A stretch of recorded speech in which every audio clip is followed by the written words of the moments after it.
Hi, everyone. Hope you're doing well. Hey, thanks for joining us for a few minutes to take a look at the first quarter of 2020. Before I do that, just would like to make a few introductory comments that I hope help you be encouraged.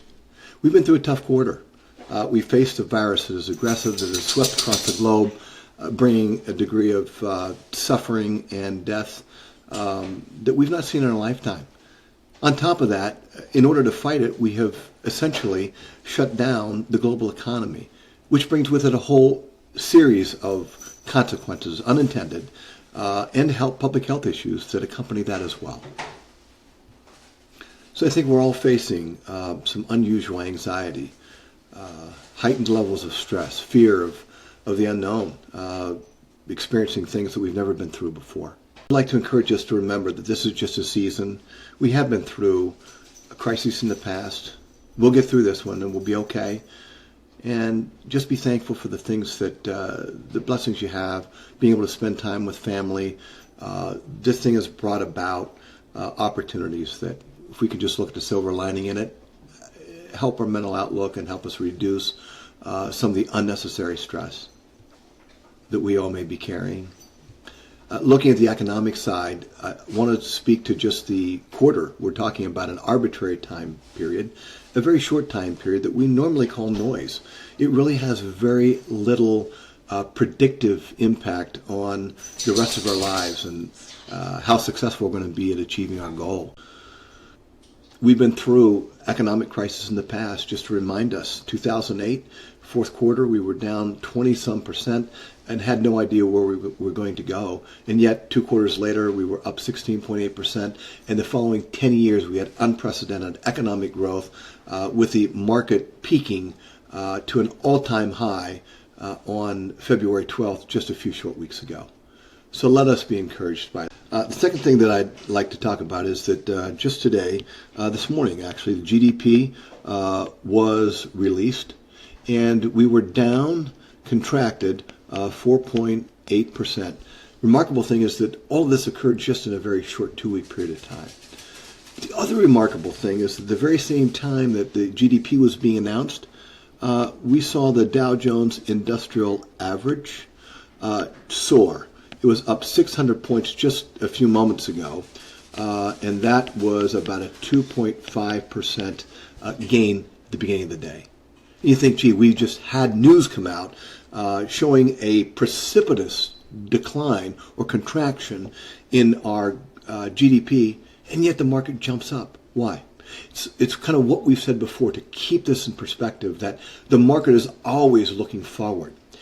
The information that we have now as news, it's already priced that in, forward-looking. And so what makes the market move is not information that we all have now. It's new information that comes out that is different than what was expected to come out. So what we can draw from this is that the market expected to have a greater than a 4.8% contraction, but it only got 4.8%, and therefore it moved up, the market moved up, the pricing moved up, which is good news for us. The last thing I want to kind of put in perspective is that about right now, the Dow Jones average is at about 24,600. And since 3/31, it means that it's up 9%. So since the end of the quarter, for the first 19 trading days in April, we're up about 9%. Encouraging news. Finally, to put it in perspective as well, that the Dow Jones average, the last time it was near this level was simply 11 months ago. So it was at 24.8 on 5/31 of 2019. Not too long ago. So keep in perspective that we're not too far off where we were just a mere 11 months ago. Okay, let's move on to look at the review. I'm going to go through a few slides here. The first one just shows the prices, the global asset classes and what they've done. Not surprised. You see the 4 arrows on the left are red, pointing down. Those are the equity markets, and you can see they've spanned anywhere between 20% and 30% down. Good news is on the right, you see 2 green arrows pointing up, and that's the bonds, fixed income. So it's been up for the quarter. because interest rates have dropped, and we'll talk a little bit about that in a few minutes. The other thing I want to point out and highlight on this is the average quarterly return for all these asset classes since January of 2001. So we've got just about 19 years of history to look at, and we see a nice, steady, even, positive quarterly return. Compare that to what we see in these short single quarters. So for the U.S. on that left, you see that 1.8% on average. How does that compare to a particular quarter? Well, you can see that in 2008, fourth quarter, it was down almost 23%. And then 2 quarters later, it was back up almost 17%. So again, the point is volatility short term is really not very meaningful to predict where we're going to be long term. And so that's the point of what I want to highlight here. The next slide really is another way to look at it. The top line is the year, and you can see that we got 4 red arrows pointing down. But as we go out 10 years, all red arrows are gone, all green arrows pointing up. And so again, with the longer time horizons we see, that's really what we care about, is the long-term game. Okay, the next slide. Hey, we're just taking a look at what the market looked like relative to the news that come out, to see it react to the news. So if I look right there, the peak, that was on February 12th of 2020. And then you see news starts to drip out of the virus. We see WHO starts to declare it a pandemic, world pandemic, and then you see the precipitous decline in the market. I'm going to circle that little up tick right there. You see that was on 3/24, where we had the market hit a single day record up of 11%. Since then, we've had 25 days, and of those 25 days, we've had 16 that were positive, and we've had only 9 that were negative. Again, perspective and direction. Be encouraged. Again, this is one always of perspective. This just shows the big graph shows where we've been over the past year, down from where we were a year ago. But let's take a look at long term, over 20 years, where we were, and you can see that nice steady trend line up. While we've had a lot of variation along the way, the trend is up. Next thing I want to talk about is we always talk about asset classes. These are U.S. asset classes, and you can see each of them and how they've done, and they've been negative for the quarter, even for the past year. But again, what I want to look at on the bottom table, you can see for the quarter, everything's negative. But if I go off to the right and 10 years out, look at those positive numbers, some very nice positive numbers sitting out there. So you can think of it this way, is that these quarter pain points, the quarter that are negative, like we're experiencing now, are simply the price that we have to pay in order to get the long-term reward, which is really what matters for our long-term wealth. This chart is really interesting. We always talk about global diversification and the importance of it. I think it's very highlighted, especially during this quarter. As you can see, the U.S. is kind of there in the middle. So we've had a number of countries, developed countries, in this chart on the left that have done better than the U.S. As a matter of fact, Denmark has done probably twice as good as the U.S., only down about 9%. But the really interesting thing is looking at the emerging market chart on the right.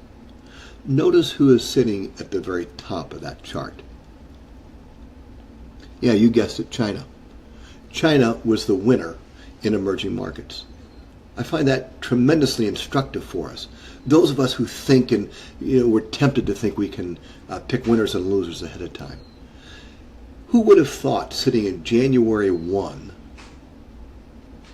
even knowing information that we didn't know, but let's just assume that we had the information that China was going to be the source of a global pandemic that would spread across the globe, taking many, many, many lives, causing a global economic shutdown that had never been seen before. Imagine that we had that information. Who would have picked at that moment that China would have been the best performing country next to Denmark in the world? I say nobody, right? And yet that's exactly what happened. Again, pointing to the near impossibility of predicting winners and losers ahead of time. We have global portfolios. Denmark and China were in our portfolios, which means we had the benefit of having their better performance relative to the U.S. That's a good thing for your portfolios. The last asset class I want to talk about is fixed income or bonds. So let's look at the graph. We've got on the vertical axis interest rates, and on the horizontal axis we have maturity or term to maturity. So these are 30-year bonds versus 1-year bonds there. What I want you to note is the yield curve, where interest rate levels were a year ago compared to where they are now. You can see that interest rates have dropped significantly. All maturity levels. What's important and why we care about that, if you remember that rates, interest rates, and the price of bonds move inverse to one another. So as rates decline, the value or the price of bonds goes up. And that accounts for why you see over here the bar charts on the right, why we've had positive returns to our fixed income asset classes for the quarter. Again, which is a good thing, and also points and reminds us that for those of us who need to have volatility muted, this is the purpose of fixed income, which is to dampen the volatility that we see over on the equity side. Finally, I'm going to bring home a chart that many of you have seen before. It lists all the asset classes that we invest in, and it shows how they perform year to year. And you can see the checkerboard that's in front of you really provides no predictive power for us to say, based on last year's winner, who's going to win the next year. The only thing I will highlight is look at the white boxes in the center. What the white boxes represent is not the individual asset classes, but rather a portfolio that collects them all together. So when we see them brought together in a portfolio, what we see is what we would hope to see, a nice, even, steady performance. Yeah, it varies up and down, but the very lows, those absolute painful periods where we've got tremendous losses are mitigated, not offset, but they're mitigated by giving up a little bit on the upside. That's the beauty of portfolio management. The beauty and the art is in the art and science, really, is putting them all together in a portfolio that works to help you achieve your goal with the least amount of pain possible. Well, that's all I have for you today. Thanks for hanging in there with us. And we just hope that you are encouraged by not only what we've talked about here, but also by what's happening out across the globe. We're seeing, certainly in the United States, states begin to open up and to relax the lockdown. We see people getting back to work again, starting to, and that's really encouraging. We've got a lot of good understanding coming out of our research about the virus. We know a lot more about it now than we did, just a few weeks ago. We've got good trials going on for therapeutics that we hope will come benefit us in the fall. We hope the heat and the humidity of the summer starts to tamp this virus down.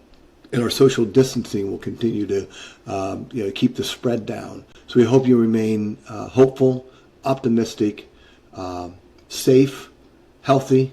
Keep your social distancing. Wear your face mask when you go out. And we hope to be talking to you real soon.